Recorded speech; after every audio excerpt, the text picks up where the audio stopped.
বুজি পোৱা নাই যে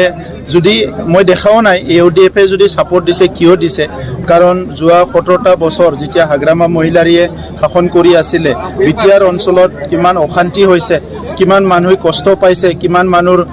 এই সময়ত মানে জ্বলাজ্বলি হৈছে এই পৰিবেশবিলাক যদি কোনবা পাহৰি গৈছে মোৰটো ক'ব লগা নাই আজি বিটিআৰ অঞ্চলত আমাৰ চৰকাৰ আহাৰ পিছত স্থায়ী শান্তি আহিছে সকলো নিৰাপত্তা পাইছে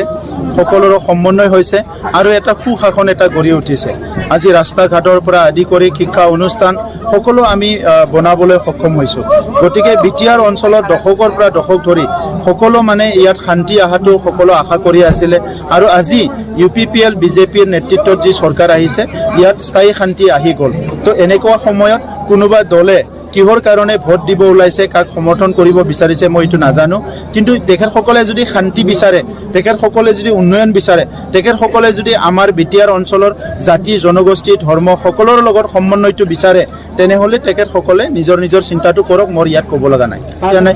আমি এতিয়ালৈকে ৯,৮০০ সেলফ হেল্প গ্ৰুপক আমি ২৫,০০০ কোটি টকা দিছো ব্লেংক চেক এইবিলাক কাণ্ডবিলাক হাগ্ৰামাৰী আছিল খুটা কম্বলৰ ৰাজনীতি ভয় ভীত দাবী ধমকি দি পেলাই ভোট লোৱা ৰাজনীতি মানুহবিলাক খানা খোৱা ৰাজনীতি এইবিলাক বিপিএফৰ আছিল আমাৰ দিনত এইবিলাক নাই আমি এটা সুস্থ সমাজ গঢ়িব বিচাৰিছো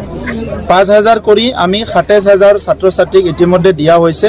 ৫,০০০ কৰি ২৭,০০০ মহিলাক ইতিমধ্যে দিয়া হৈছে ৫,০০০ কৰি ২৭,০০০ ৰোগীক ইতিমধ্যে দিয়া হৈছে এইবিলাক আমাৰ আঁচনি ৫০ জনকে ল'ৰা ছোৱালী এইবাৰ এপিএসসি পাছ কৰিছে হাগ্ৰামাৰ দিনত এটা বছৰত কিমান কৰিছিলে তেখেতে কওক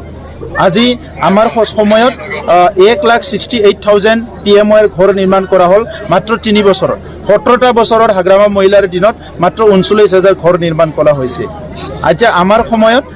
যিমানখিনি ভূমি আছে সব ভূমি ডিজিটাইজ কৰা হৈ গ'ল ১৩টা সাৰ্ভিস আমি অনলাইন যোগেদি বৈষম্যতিৰ দ্বাৰা দিবলৈ সক্ষম হৈছিল হাগ্ৰামা মহিলাৰ দিনত কি কৰিছিলে খুদক আপোনালোকে গতিকে হাগ্ৰামা মহিলাৰীয়ে ভয় ভীতৰ ৰাজনীতি কৰিছিলে টকা পইচাৰ ৰাজনীতি কৰিছিলে আৰু এই সময়ত মদ ভাং জুৱা হিংসা এই পৰিবেশবিলাকে বিটিসি অঞ্চলটো ছানি ধৰিছিলে আজি তেনেকুৱা বিটিসি অঞ্চলত কোনো তেনেকুৱা বিটিআৰ অঞ্চলত পৰিবেশ নাই আৰু ইয়াৰ কাৰণে আমি খুব গৌৰৱ অনুভৱ কৰিছো বিটিআৰ অঞ্চলৰ ৰাইজে যে আমাক মৰম দিছে বিশ্বাসত লৈছে ইয়াৰ কাৰণে আমি এই কামখিনি কৰিবলৈ সক্ষম হৈছো একো সমস্যাৰ সৃষ্টি নকৰে আৰু মাইনৰিটি ৰাইজে এই কথাটো বিবেচনা কৰিব কাৰণ ২০০৮ আৰু ২০১২ত তাৰ চৰকাৰ আছিল কেনেকৈ সংঘাতবিলাক হৈছিলে তাত কাৰ ক্ষতি হৈছে কাৰ কি লাভ হৈছে এইবিলাক কথা বিটিআৰ অঞ্চলৰ ৰাইজে